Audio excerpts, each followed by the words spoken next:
Começa agora, aqui, pela Rádio Clube, o programa Momento Espírita, uma realização da USE, União das Sociedades Espíritas Intermunicipal de São Carlos.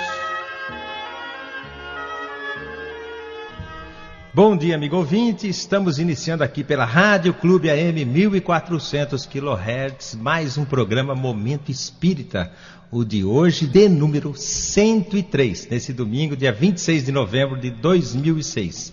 E você, amigo ouvinte, sabe que nós estamos começando agora, 9 horas da manhã, e vamos com você. Em tua companhia estaremos até às 10 horas da manhã. Esperamos que vocês fiquem conosco, que vocês participem do programa, como tem feito ao longo desses 2 anos de existência de Momento Espírita no ar. E nós queremos cumprimentar inicialmente aqueles que estão conosco aqui, o nosso companheiro de trabalho de todos os domingos, presidente atual da USE, União das Sociedades Espíritas Intermunicipal de São Carlos, Zezinho de Mel. Bom dia, Zezinho. Bom dia, Roberto. Bom dia, queridos ouvintes.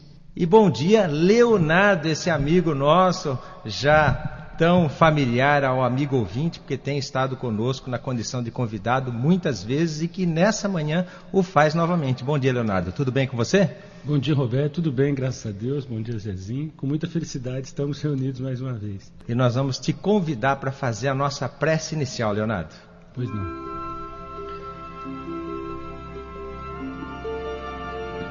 Deus, nosso Pai, te rogamos, Senhor da vida, as bênçãos e os fluidos de amor necessários ao nosso refazimento mental, perispiritual e físico.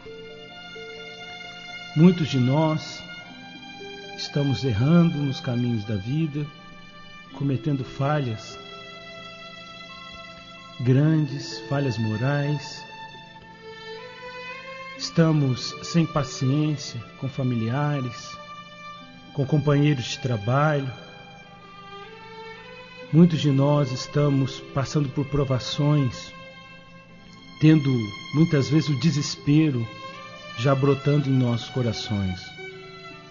Por isso nós te pedimos, Senhor, que nos fortaleça a fé raciocinada, a resignação para enfrentarmos os problemas da vida, que são etapas iluminativas muito importantes para nós, para o nosso crescimento, para que o diamante bruto que jaz em nosso coração, dos valores morais, possa ser lapidado pelas experiências, fazendo com que nós atinjamos a autoiluminação. Por isso te pedimos novamente, Senhor, que nos auxilie, para que as etapas iluminativas sejam aproveitadas, para que tenhamos força de lutar, aproveitando todas as situações da vida para produzir mais e melhor no bem. Que tenhamos paciência nos momentos de dificuldade e a esperança que decorre dessa fé maior. Esteja conosco, Pai, abençoando o nosso domingo, a nossa semana e as nossas vidas, hoje e sempre, que assim seja.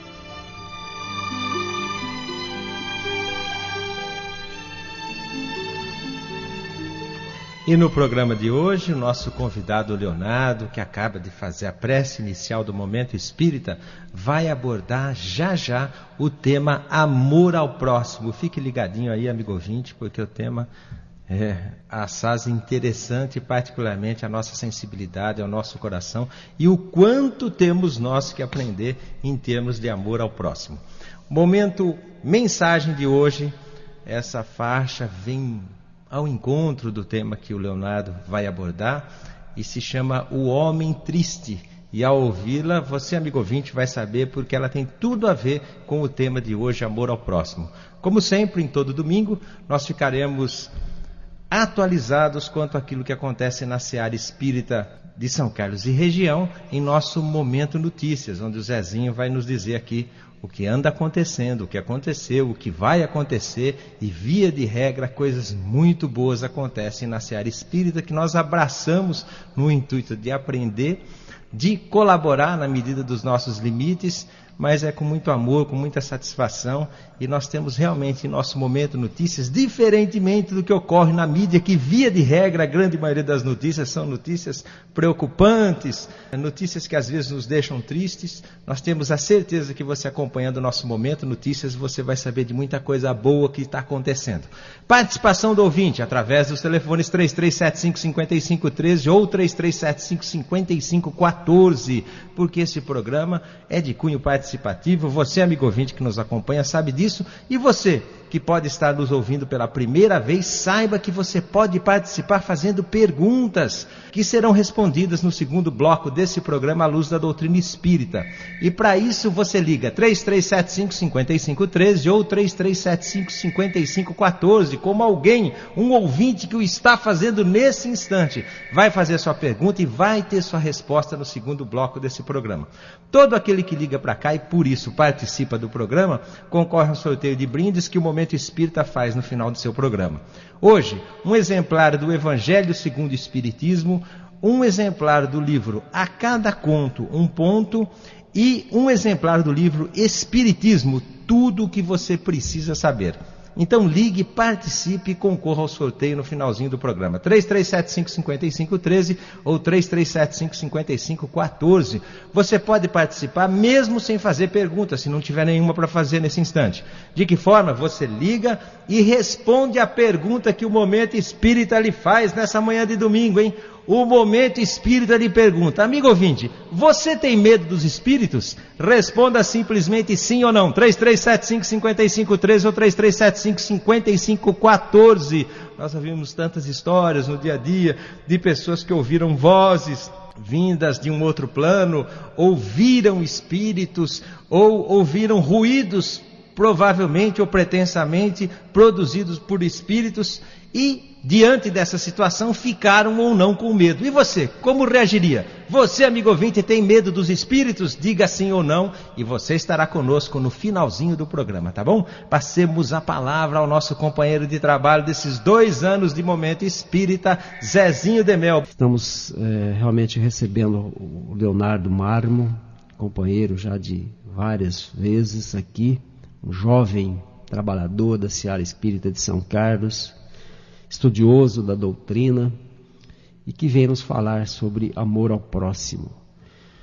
Leonardo, eu quero colocar o microfone à sua disposição e certamente depois nós faremos algumas perguntas a você também.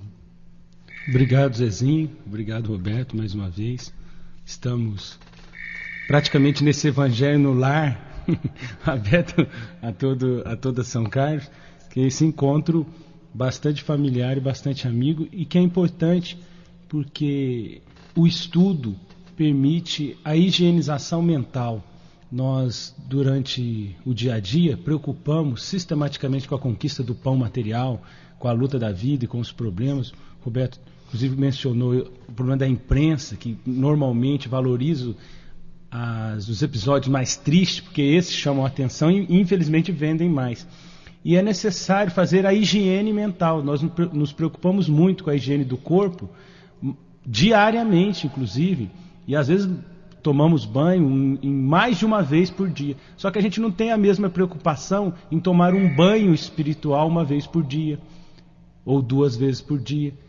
A gente não tem essa preocupação de eliminar resíduos mentais de uma conversa negativa, como a gente tem a preocupação de lavar as mãos, quando a gente suja as mãos. E muitas vezes a gente age dessa forma. A gente tem uma conversa negativa, tem um episódio desgastante no trabalho e leva para casa e transfere aos companheiros da vida familiar, que não tem nada a ver, porque a gente não tem essa preocupação com a higiene mental. E essa troca de informações, esse diálogo fraterno, é uma higiene mental. Só para nós termos uma ideia, no livro Os Mensageiros, o André Luiz nos esclarece que o benfeitor espiritual, o Aniceto, que era o mentor dele naquele livro, considerava toda conversa útil trabalho. Então a gente lembra do Livro dos Espíritos. Toda ocupação útil é trabalho. E toda a conversa útil era considerado trabalho e ganhava bônus horas. Então André Luiz, depois de uma palestra do Telesp, ficou conversando com médios e doutrinadores fracassados, que serve de alerta para todos nós, que tinham encarnado e não tinham cumprido as suas tarefas. E aquele diálogo franco, aquela troca de experiências para o amadurecimento mútuo de todos, era considerado trabalho, uma conversa edificante, uma conversa no campo do bem. Então essa conversa que nós estamos tendo com os amigos ouvintes é uma oportunidade de higienização mental, de renovação de ideais, de reforçar, de trocar experiências. E isso é muito importante, porque muitas vezes a gente está acostumado com conversas muito viciosas, muito negativas, e que nós não temos muitas vezes a ideia de quanto isso nos faz mal, causa impacto, porque cria imagens mentais negativas e vinculações, assim como tudo que chega na nossa mente, né? E realmente, falando sobre o amor, que não deixa de ter a ver com o que a gente está introduzindo, nós nos lembramos da carta de Tiago, que está registrada no Novo Testamento da Bíblia. A carta de Tiago é uma carta muito autêntica e muito contundente em vários pontos de vista. O apóstolo Tiago ele tinha uma preocupação muito grande que a fé repercutisse em obras, que a fé gerasse uma transformação intensa da criatura através da ação. E ele realmente era muito inspirado nesse aspecto, porque ele captou exatamente a proposta de Jesus com relação à transformação da criatura. Porque pelos frutos se reconhece a árvore. Nós sabemos se uma pessoa é boa pela sua ação, pelas suas tarefas, porque só pelo rosto, como já diz o ditado, quem vê cara não vê o coração da pessoa, não sabe exatamente quais são as motivações, os interesses e os ideais. É a ação que fala o que a pessoa realmente acredita, o que a pessoa vivencia mentalmente. E ele diz o seguinte: aquele que diz que ama a Deus, diz o apóstolo Tiago, e despreza o seu irmão, é mentiroso. Porque como pode amar a quem não viu, se despreza quem viu? E é interessante porque o apóstolo João, e vai um adendo, é uma passagem muito interessante, o apóstolo João afirma categoricamente: ninguém jamais viu a Deus. Está lá na carta de João. É uma afirmativa muito interessante, porque quando a gente lê o Velho Testamento, tem várias passagens que Deus aparece. Mas o apóstolo Tiago está dizendo que ninguém jamais viu a Deus. Quem é que está com razão? É necessário o bom senso. Muitas manifestações mediúnicas, mesmo de espíritos superiores, eram atribuídas, de espíritos superiores e às vezes até, infelizmente, de espíritos inferiores, eram atribuídas a Deus em função da nossa ignorância. Porque só os puros de coração veem a Deus face a face, que era uma prerrogativa de Jesus, porque ele era o Espírito que estava no reino dos céus. Mas é exatamente sobre isso que Tiago diz, corroborando João. Ou seja, nós não vimos a Deus. Pelo menos a grande maioria de nós não vimos a Deus, não compreendemos a Deus, porque ainda não temos condição de compreender. Mas a gente entende Deus pela sua obra. Então, o amor a Deus passa necessariamente pelo amor à obra de Deus. É uma incoerência muito grande a pessoa dizer que ama a Deus e não ama o seu irmão. E nós temos demais isso. Às vezes eu amo mais o espiritismo do que o meu próximo, o que é um erro muito grave. E a pessoa, o irmão católico, às vezes ama mais a igreja católica do que o seu irmão. Se tiver um irmão precisando, ele não ajuda, mas a instituição, a igreja, ele ama. Então, às vezes eu estou amando mais a doutrina e o rótulo espírita do que a religião.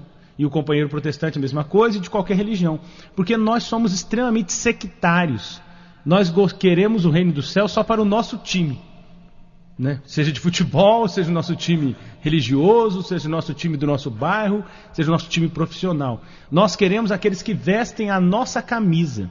E Jesus várias vezes procurava uma postura universalista, ou seja, romper as barreiras dos rótulos. Fazer com que nós não fôssemos escravos de uma denominação.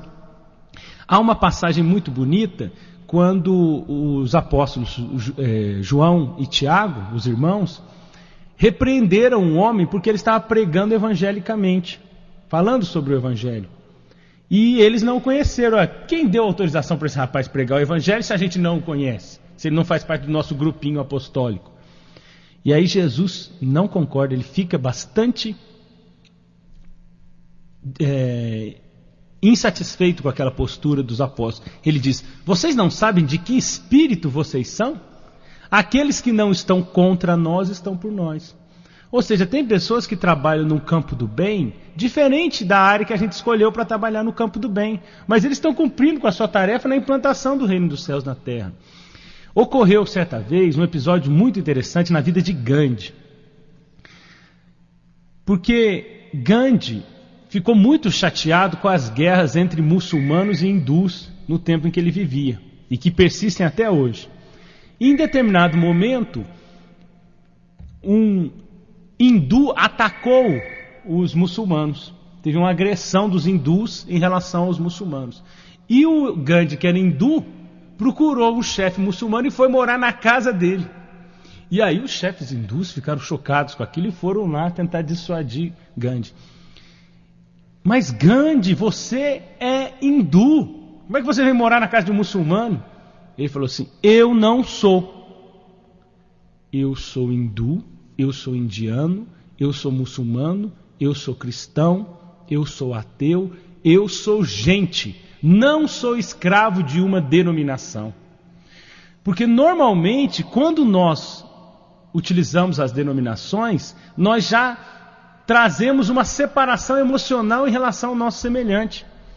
Então, nós temos uma dificuldade muito grande a amar as pessoas que são de uma religião diferente, a amar as pessoas que torcem para um time de futebol diferente do nosso, a amar as pessoas que trabalham em locais diferentes do nosso, porque nós temos uma postura partidarista ainda muito arraigada dos tempos que nós passamos pelas fieiras animais. E isso é muito negativo. Nós temos que dar um passo a mais, superar essa etapa evolutiva. E nós que estamos vinculados à busca da prática da verdadeira religião, nós temos uma responsabilidade ainda maior. Porque o próprio apóstolo Tiago diz: crês em Deus e fazes bem. Mas os demônios também creem e estremecem, mostrando que crer em Deus e ter uma religiosidade, em princípio, é algo bom. Mas se isso não repercutir na melhora do espírito, vai ser um agravamento em termos de responsabilidade, porque a pessoa tem um esclarecimento maior e tem uma postura que é a antítese daquilo que ela diz que é a sua fé, né?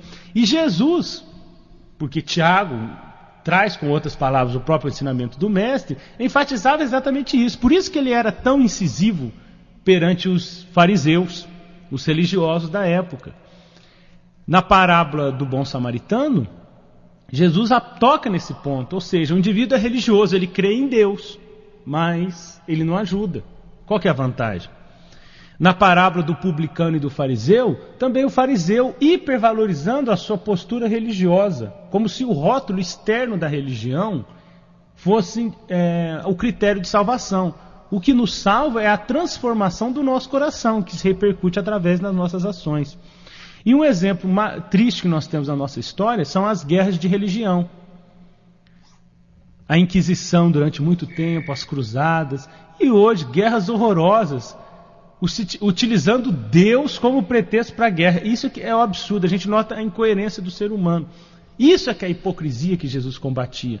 Ora, a religião deveria ser um instrumento de harmonização entre as criaturas, de promover fraternidade. Então mostra que nós temos um conhecimento a respeito do amor preconizado por Jesus ainda muito limitado. E por quê? Porque nós gostamos da ilusão. Nós gostamos de nos enganar. Buda afirmava que a causa primeira do sofrimento é a ilusão. Nós gostamos de nos iludir. E isso nós avaliamos pelo que nós entendemos da palavra amor. Tem um texto que eu li certa vez que não era de um autor espírita, mas era um texto muito interessante para gerar reflexões a respeito do que é o amor. O texto chamava O Exorcista do Amor. Então, um título curioso. O indivíduo ia tirar o mal do amor. E diz que a palavra amor é a palavra mais deturpada que existe. Então as pessoas, por exemplo, na década de 70, final da década de 60, diziam: vamos fazer amor para não fazer a guerra. E não ia fazer amor nada, iam se acabar nas drogas, nas intemperanças sexuais, e chamavam isso de amor.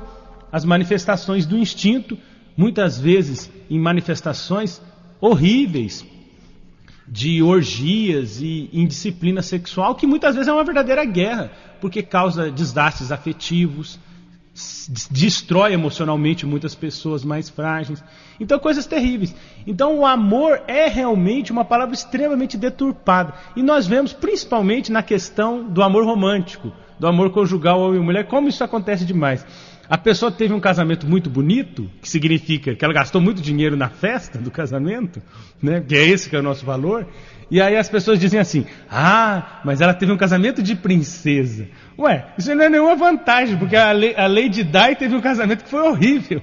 A festa pode ter sido muito bonita, para quem gosta dos rituais, obviamente, e de todo aquele cerimonial, que também não tem significado nenhum, mas com todo o respeito que nos merece.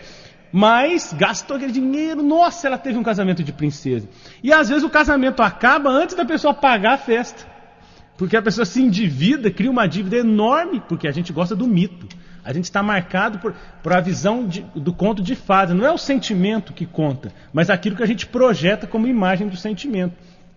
O Divaldo Pereira Franco diz o seguinte, que ele não entende muito como é que Romeu e Julieta é o nosso referencial de amor romântico. Ele falou assim, mas espera aí, eles eram suicidas.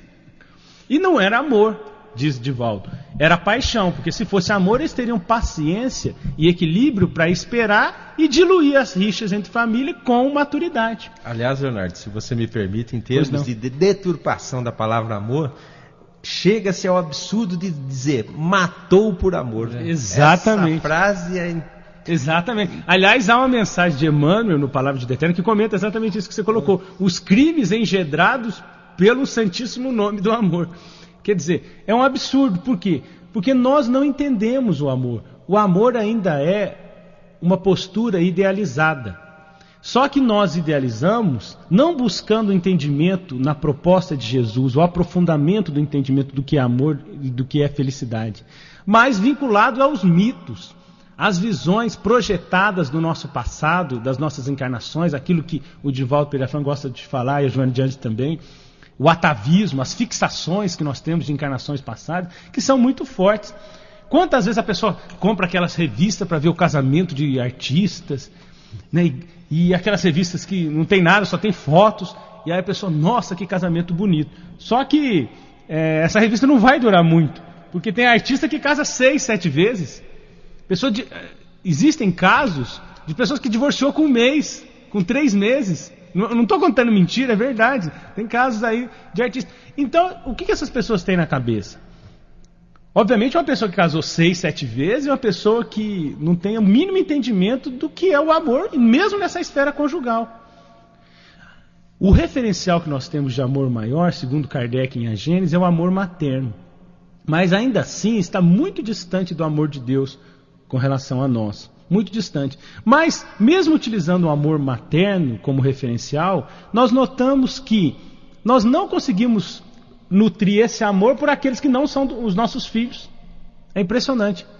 Quer dizer, nós sabemos que essa proposta deve ser democratizada, ou seja, nós temos que ter amor ao espírito, independentemente dos vínculos da carne. Mas nós ainda temos uma dificuldade muito grande em transferir essa proposta de amor a outras pessoas. Então, nós vivemos ainda do mito. O Divaldo Pereira Franco, utilizando ainda esse exemplo do Romeu e Julieta, ele diz o seguinte, que a história bonita, e o Shakespeare, que era um grande gênio, conseguiu captar essa questão do mito no ser humano, justamente porque ela não conseguiu ser completada. Porque o Divaldo diz, imagina Romeu velhinho, com a lista de compras no supermercado, e aí dizendo, para Julieta, isso não vai dar no orçamento? Pelo amor de Deus, tenha paciência. Porque aí acaba todo o romantismo. Porque no fundo nós não sabemos o que é o amor. A paixão não resiste ao desgaste de um relacionamento de longo prazo que tem que suportar as diversas dificuldades da vida e que tem um desgaste natural em função das lutas, em função da realidade. Só que o que nós não entendemos é que a realidade é excelente. A realidade é o amor de Deus, a realidade é bela. Nós tentamos florear e fantasiar a realidade porque nós achamos que a realidade não é positiva e a realidade é maravilhosa. A doutrina espírita propõe que nós façamos como Jesus nos recomendou, em João 8,32.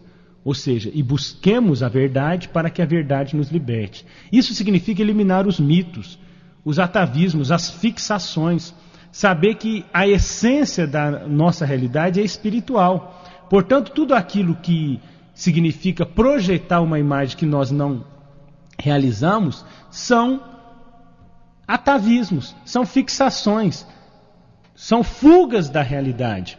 Perguntaram para o Chico Xavier uma vez o que é loucura. E o Chico deu uma resposta muito interessante.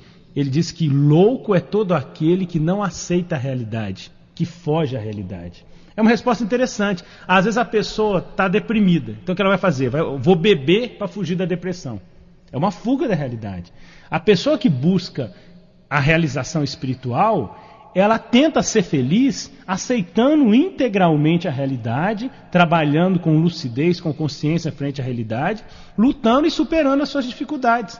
Por quê? Porque ela sabe que a realidade é boa, e que Deus é bom, e que a realidade está dentro do amor de Deus. E quanto mais ela entender essa realidade, mais ela conseguirá resolver problemas. Porque muitos dos problemas que nós criamos é porque nós não aceitamos a realidade.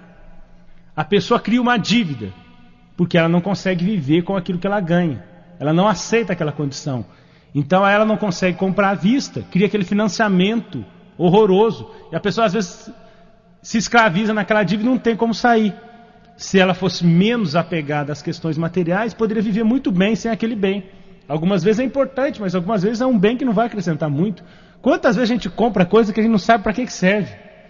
A gente compra aquele tanto de coisa, enche a casa, e enquanto aquele objeto faz parte do novo, a gente está muito feliz. Mas passou 1, 2, 3 momentos, a gente nem utiliza mais. É igual o companheiro que estava dizendo ontem lá no Francisco de Assis, Roberto, no seu centro. Eu estava frequentando uma reunião, frequento uma reunião no sábado no Francisco de Assis, e o companheiro disse o seguinte: é igual piscina, a gente não sabe para que serve piscina. Piscina é bom, mas quando a gente vai na casa dos outros. Porque a piscina da nossa casa, a gente nunca quer nadar na piscina da nossa casa. Então, às vezes, dá um trabalho danado. Dá um trabalho, né? Fora a conta de água, né? E a limpeza e tudo mais. Então a pessoa fala assim: nossa, eu quero ter uma piscina. Então, e às vezes, tudo bem, se a pessoa tem condições de comprar, excelente. Mas às vezes a pessoa cria uma dívida com a piscina e nunca nadou na própria piscina. Porque a pessoa idealiza aquela realidade como se aquilo fosse trazer um bem-estar que melhoraria significativamente a qualidade de vida. Então o amor, ele é uma postura racional que promove a felicidade da criatura através de um relacionamento maduro com o seu semelhante. E esse relacionamento maduro passa pelo entendimento das falhas eventuais do nosso semelhante. Nós não podemos idealizar. Às vezes a pessoa tem uma dificuldade de relacionamento porque idealizou. Você nunca foi assim, nunca imaginei eu me decepcionei demais com você. Mas às vezes foi a pessoa que projetou uma imagem que a outra pessoa não tem como cumprir, porque foi ela que idealizou, foi ela que se decepcionou. É óbvio que há casos em que a pessoa, que o indivíduo que errou no caso, ele engana. Mas isso aí é uma determinada fração. Há casos que a pessoa sempre foi de uma determinada maneira e o outro nunca viu, porque tinha uma visão projetada, uma visão idealizada. Então o amor pressupõe maturidade espiritual, entendimento da realidade espiritual, entendimento do nosso nível evolutivo. Por isso nós devemos procurar o entendimento para sair da ilusão. E aí, compreendendo melhor esse sentimento divino, nós caminharemos para a vivência do amor de Jesus, o amai-vos uns aos outros como eu vos amei, superando as ilusões, superando os atavismos, as fixações negativas e sendo mais feliz no nosso interrelacionamento pessoal, ou seja, no relacionamento de cada um de nós com o nosso irmão. Você que está sintonizado no Momento Espírita, está ouvindo Leonardo Marmo, enfocando o tema Amor ao Próximo. Só um leve comentário aqui, Leonardo, que você deixasse até uma mensagem a essas pessoas, né? Tem gente que não ama a si próprio, né? Muitas vezes não gosta até do seu nome. O que você diria a essas pessoas, Leonardo? Exato. Na verdade, foi muito bem colocada a sua interferência, Zezinho, porque grande parte dessas projeções que nós fazemos em relação ao outro é porque o indivíduo, na verdade, não se ama. Então ele cria uma série de projeções porque ele não se aceita perfeitamente como ele é. É um conflito psicológico. Então, na medida que eu começo a me amar, Em primeiro lugar, eu não vou condicionar a minha felicidade a uma relação. Tem pessoas que se matam porque o namorado terminou o namoro. Ora, isso é um absurdo. O Divaldo diz, é um absurdo e uma falta de inteligência, porque se há 3 milhões de indivíduos dos dois sexos, né, porque 3 bilhões, porque a população é em torno de 6 milhões, um não quis um relacionamento com a pessoa se mata, isso é uma falta de inteligência. Mas por quê? Porque nós temos uma projeção muito negativa em relação aos relacionamentos, especialmente em relação ao relacionamento homem e mulher. A gente quer casar para que o outro nos faça felizes, para que o outro me realize. Isso aí não vai acontecer nunca. Então, porque a felicidade é uma realização pessoal através de um processo de evolução que passa pelo amor ao próximo legítimo. Então, realmente, o auto-amor é fundamental. Nós temos que nos aceitar, nos amar, nos amando, o que não significa não ver os próprios erros. Auto-amor não é orgulho, não é egoísmo. Muito pelo contrário, a pessoa que se ama, ela é lúcida. Ela se aceita, se entende, sabe que é o espírito no estágio evolutivo, mas sabe que deve trabalhar para limitar suas inferioridades, acentuando essa capacidade de amor e felicidade. Porque o amor é o que traz a plenitude. Ele ainda é um grande desconhecido para nós, mas é esse sentimento que vai trazer a plenitude. A partir do alto amor, eu vou projetar menos, eu vou idealizar menos, eu vou ser uma pessoa menos carente. E eu vou ser mais maduro para ter bons relacionamentos com todas as outras pessoas, seja que nível for esse relacionamento. Porque muitas vezes as pessoas dizem, eu rompi com fulano porque é uma pessoa muito carente, ninguém aguenta. Porque a pessoa carente quer a todo momento que o indivíduo fala, eu gosto de você, você é uma pessoa muito especial. Porque no fundo ele não se considera assim. Então ele quer ouvir a todo momento para ter a certeza de uma coisa que no fundo ele não acredita, para se sentir amado. Se eu não for carente, me amar, entender o amor de Deus, entender que eu tenho o meu valor, apesar das minhas deficiências, eu vou necessitar menos das manifestações afetivas porque eu me amo. Então eu vou ser uma pessoa mais tranquila, mais independente, mais lúcida nos relacionamentos.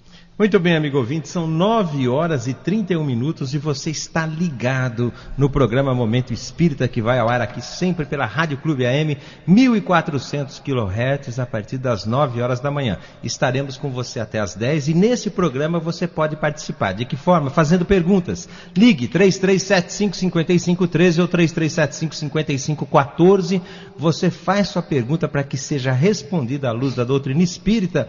E no segundo bloco desse programa, após o nosso Momento Mensagens e o Momento Notícias, nós vamos ter essas perguntas respondidas pelo Zezinho e pelo Leonardo, que aqui estão, tá bom? O Leonardo acabou de abordar amor ao próximo, mas você pode perguntar sobre esse tema ou sobre quaisquer outros temas que lhe ocorram, tá bom? Nós estamos aguardando. 3375-5513 ou 3375-5514. Perguntando, participando, você concorre ao sorteio de brindes que faremos no final desse programa. 3 exemplares de livros espíritas. Se não tiver pergunta para fazer, quer participar, ligue da mesma forma e responda a pergunta do dia, a pergunta que o Momento Espírita lhe faz hoje. Amigo ouvinte, você tem medo dos espíritos? Diga simplesmente sim ou não e você estará conosco no final do programa. Nós vamos agora ouvir uma mensagem e olha, prestemos muita atenção, porque essa mensagem fala daquelas pessoas com as quais nós cruzamos no dia a dia, que nós classificamos como indigentes, que estão aí perambulando sem recursos de sobrevivência, vivendo de forma lamentável, tristes, abandonados às vezes pela sociedade, e nós haveremos de nos perguntar, após ouvir essa mensagem, o que será que está passando, qual o drama que existe por trás daquele semblante de alguém que está aí na condição de indigente, como nós o dizemos, né, pelas ruas da cidade, qual deve ser a nossa postura e nossa reflexão antes de pré-julgar esses nossos irmãos. Momento mensagem de hoje, o homem triste. O homem triste.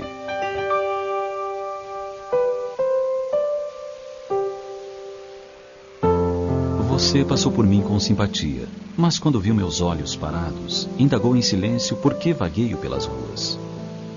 Talvez por isso, apressou o passo, e ainda que eu quisesse chamar, a palavra desfaleceu na boca.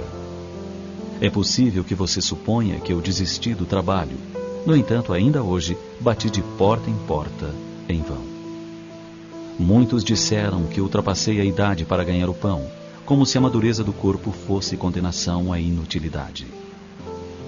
Outros, desconhecendo que vendi minha melhor roupa para aliviar a esposa enferma, me despediram apressados, crendo que fosse eu um vagabundo sem profissão. Não sei se você notou quando o guarda me arrancou da frente da vitrine a gritar palavras duras, como se eu fosse um malfeitor vulgar. Contudo, acredite, nem me passou pela mente a ideia de furto. Apenas admirava os bolos expostos, recordando os filhinhos a me abraçar com fome quando retorno à casa. Talvez tenha observado as pessoas que me endereçavam gracejos, imaginando que eu fosse um bêbado, porque eu tremia, apoiado ao poste. Afastaram-se todos com manifesto desprezo, mas não tive coragem de explicar que não tomo qualquer alimentação há 3 dias. A você, todavia, que me olhou sem medo, ouso rogar apoio e cooperação. Agradeço a dádiva que me ofereça em nome do Cristo, que dizemos amar, e peço para que me restitua a esperança, a fim de que eu possa honrar com alegria o dom de viver. Para isso, basta que se aproxime de mim sem asco, para que eu saiba, apesar de todo o meu infortúnio, que ainda sou seu irmão. Essa é a mensagem de um homem triste, quiçá, como tantos que vemos perambulando pelas ruas. É bem verdade que alguns são de fato pessoas que se comprazem na ociosidade. Todavia, há os desafortunados que, apesar de trabalhar a vida toda, não puderam ajuntar moedas para o sustento próprio e da família, e que, chegada à madureza, são condenados pela sociedade a viver como réprobos, embora sejam pessoas dignas. É comum observarmos homens e mulheres puxando um carrinho de papéis e outros objetos recicláveis para prover o próprio sustento. São nossos irmãos de caminhada evolutiva que não têm coragem de viver na mendicância. Por isso, trabalham com dignidade. Muitos de nós, no entanto, nos enfadamos com essas criaturas que atrapalham o trânsito com seus carrinhos indesejáveis. O que não nos damos conta é que, além do peso do carrinho, tem ainda que carregar sobre os ombros o peso da humilhação e do desprezo impostos por uma sociedade indiferente. É verdade que todos nós estamos colhendo o que plantamos, e que aqueles que passam por essas situações precisam dessas experiências para crescerem espiritualmente. Entretanto, são nossos irmãos, filhos do mesmo Pai Criador, e merecedores, sem dúvida, no mínimo, do nosso respeito.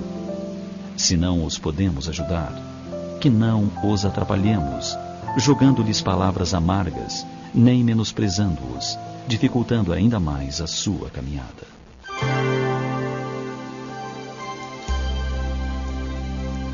Você sabia que muitas pessoas que hoje vivem na miséria já foram pessoas muito ricas em outras existências e vice-versa?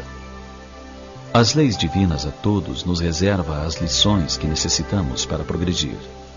E a lógica diz que aquele que é rico e esbanja sua fortuna em futilidades e em proveito próprio, precisa passar por necessidades materiais para aprender a valorizar os tesouros que Deus lhe empresta, a fim de que possa progredir.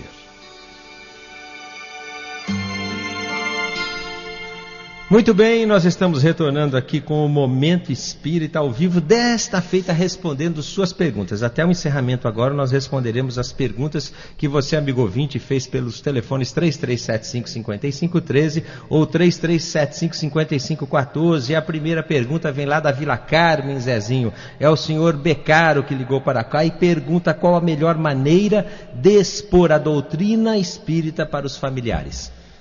Reúna-os para um diálogo, exponha claramente o que é a doutrina espírita, principalmente falando de reencarnação, da justiça divina, da prática da caridade, da igualdade, do não preconceito, e respeitando sempre o livre-arbítrio de cada um. Não imponha nada. Deixe que cada um decida por si, que ouça quem tem ouvidos para ouvir. E lá do Cruzeiro do Sul, Zezinho, ligou a Andréia, que gostaria de uma explicação sobre os livros do Clube do Livro Espírita. Nós temos um Clube do Livro Espírita que funciona já há mais de 30 anos, onde a pessoa recebe mensalmente um livro selecionado pelo pessoal encarregado disso por apenas R$8. Você pode ligar aqui para o programa, nós vamos anotar direitinho, ou você recebe na sua casa, ou retira na banca do Livro Espírita, ou lá na livraria da USE, na rua 13 de Maio. Vale a pena ser sócio do Clube do Livro Espírita. E ligou aqui da Redenção, Leonardo, a nossa ouvinte Cláudia, que diz gostaria muito de uma explicação sobre a passagem bíblica do Apocalipse. Segundo as informações dos mentores espirituais, o Apocalipse foi uma visão espiritual do apóstolo João e que se refere a uma série de passagens que a humanidade teria que passar. Algumas delas, segundo a doutrina espírita, já passamos. Estamos passando e passaremos algumas outras. Mas o Apocalipse não seria um momento de final dos tempos definido na história. Não há um momento onde as trombetas tocarão, os cavalos se aproximarão, não é nada disso. É uma visão, é uma metáfora, é um símbolo, assim como as parábolas de Jesus. Então o Apocalipse foi uma visão que João teve dos problemas que a humanidade teria, especialmente na área religiosa, os erros religiosos que o homem cometeu, como a Inquisição, como as Cruzadas. Mas não para que tenhamos tanto medo. No passado as pessoas falavam o seguinte: 1000 passará, 2000 não chegará. Só que em 1000 eles falavam as mesmas coisas e a gente passou porque Deus é amor. Então são problemas que a humanidade teria que passar na sua etapa evolutiva. Nós já passamos vários, nós estamos no Apocalipse. O Apocalipse não é um momento definido, é uma advertência para que nós tenhamos responsabilidade, especialmente aqueles do ambiente religioso. No livro Interpretação Sintética do Apocalipse, o Karl Barth Schutel fala sobre os erros da igreja e os erros do ambiente religioso, que estariam associados também às previsões do Apocalipse. Então, são etapas evolutivas que o João viu para o futuro da humanidade. E, obviamente, nós temos que passar por sofrimentos. Importante é que nós nos regeneremos, porque evitaremos os sofrimentos maiores e chegaremos a um mundo de regeneração o quanto antes. Muito bem, e da cidade de Araci, Zezinho, ligou a Águida e ela pergunta por que é que algumas pessoas são ingratas com a gente. Águida, ingratidão é um atributo da grande maioria de nós, devido ao nosso grau de imperfeição. Faça a sua parte, pratique a caridade e não espere recompensa. Deixe que o ingrato responda pelos seus atos. Quando este planeta Terra, Águida, passar para um plano de regeneração, essas qualidades negativas não mais existirão.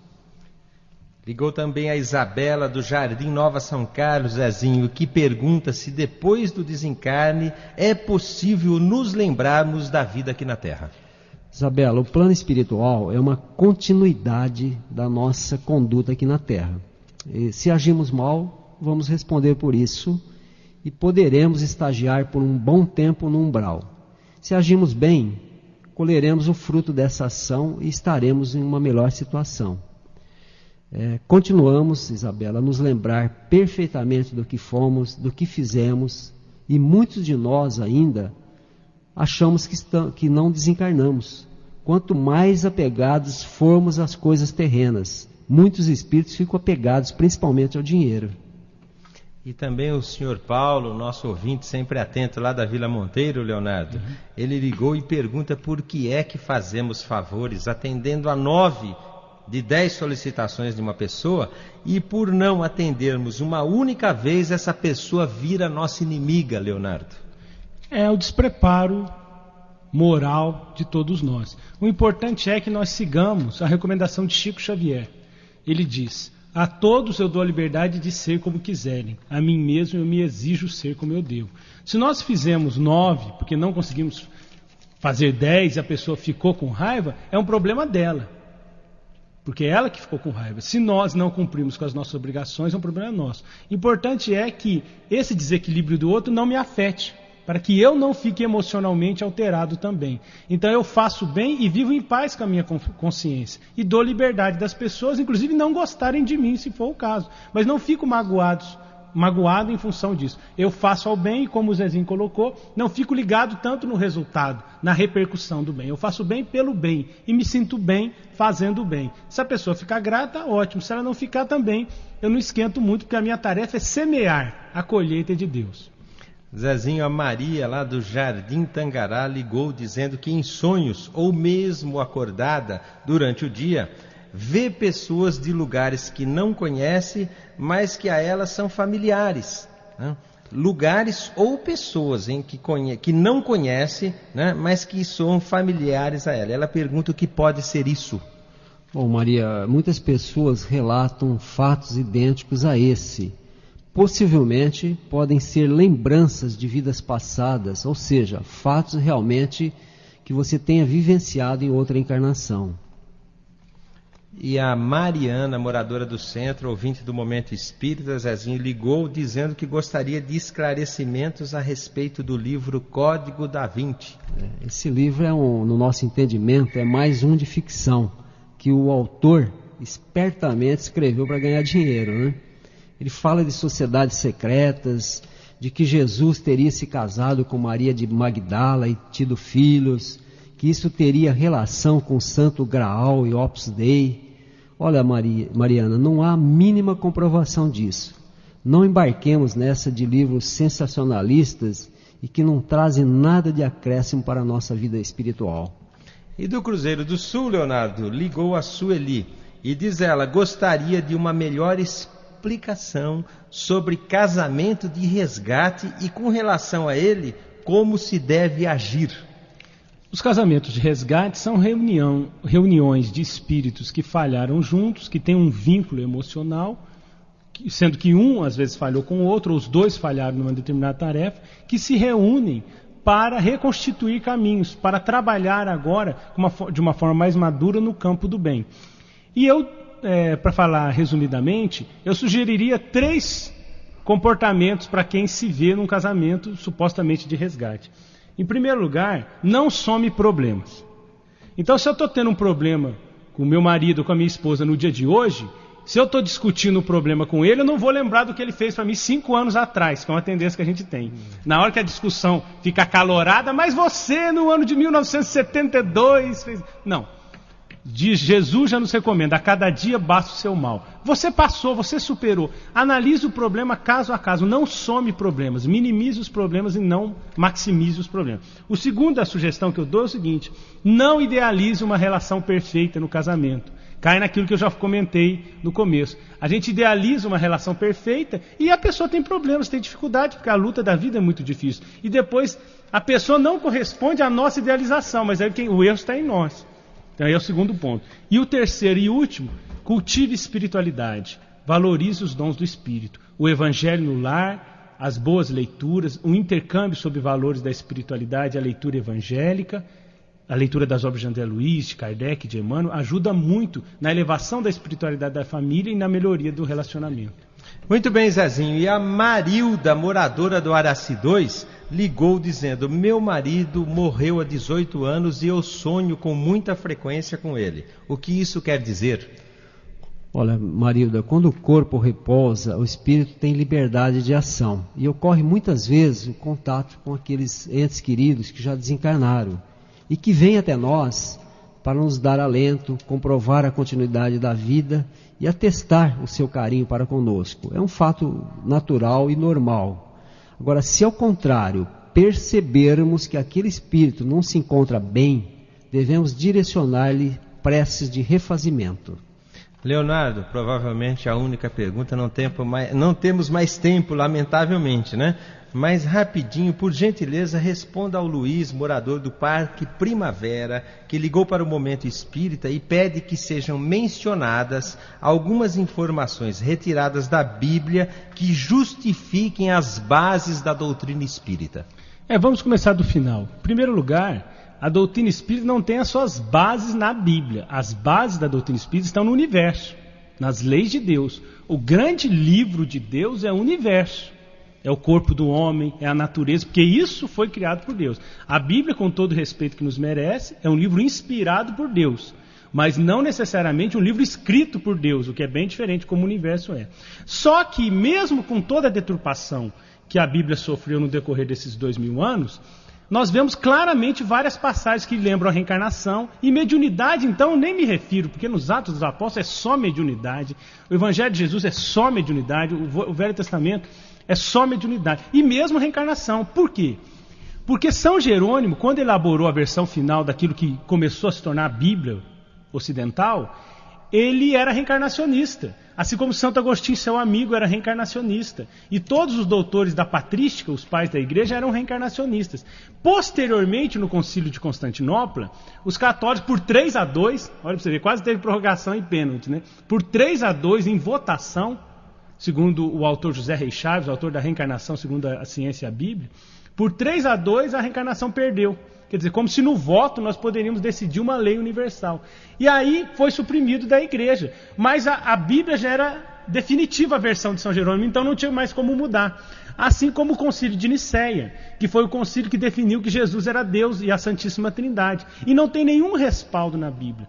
Então, é necessário, se nós lermos com cuidado o Evangelho de Jesus, veremos as passagens reencarnacionistas, as passagens mediúnicas, mas a doutrina espírita tem bases sólidas na ciência, independente da Bíblia. Ela explica a Bíblia de uma forma racional. Eu vou dar só um exemplo para nós mostrarmos que a gente não pode pegar ao pé da letra a Bíblia. No livro Levítico, capítulo 15, eu recomendo a todos os irmãos que deem uma lida, está escrito que toda mulher no período da menstruação é impura. E ela passa todos aqueles dias impuras. Ou seja, se uma mulher sangra o mês inteiro, ela está sempre impura, que é o que aconteceu com a mulher hemorroísta, que teve que tocar as vestes de Jesus para se purificar. E o que é pior, a pessoa só sairia dessa impureza espiritual, que é um estado espiritual de impureza, se matasse 2 pombinhas ou 2 rolinhas. Quer dizer, ia ser um genocídio de pombinhas, pelo amor de Deus. Imagine.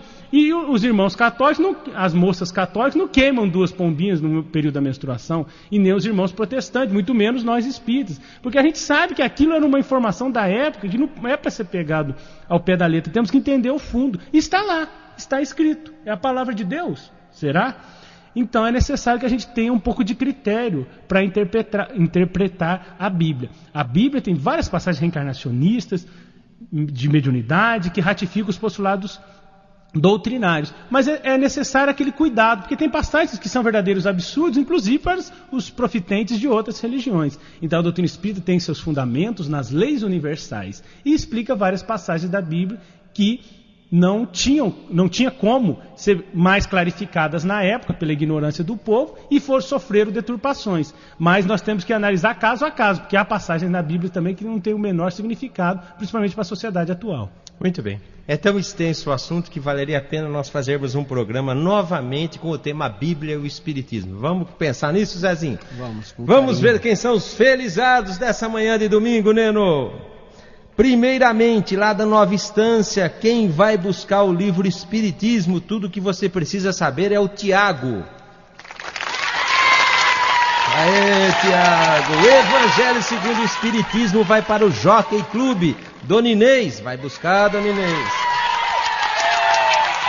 E finalmente, lá para o Parque Fer, vai o livro A Cada Conto um Ponto. E o felizardo, ou a felizarda, é a nossa ouvinte Rosângela. Muito bem, parabéns a todos vocês, muito obrigado pela participação. E com relação à pergunta que nós fizemos, você, amigo ouvinte, tem medo dos espíritos? A conclusão, a estatística redundou em 10% dos ouvintes dizendo sim, em 90% dizendo não. E faz muito sentido, à medida que nós vamos adentrando os conhecimentos da doutrina espírita, a tendência é nós perdermos o medo dos espíritos que são perfeitamente naturais em nossa existência, a começar pelos encarnados, que são nossos filhos, nossos pais, nossos irmãos, né? Espíritos encarnados. A única diferença é que aqueles outros que já se foram, não têm corpo, continuam nos amando e sendo amados por nós, ou com sentimentos negativos com relação uns aos outros, mas todos nós, criaturas de Deus, habitantes do planeta Terra, independentemente de estarmos no momento no plano material, no plano espiritual. Também assunto para um programa, né, Zezinho? Muita coisa a se dizer com relação a medo de espíritos. Neno, nós vamos passar a palavra ao Leonardo para fazer suas colocações finais, depois ao Zezinho e nós encerramos, tá bom? Leonardo, fique à vontade.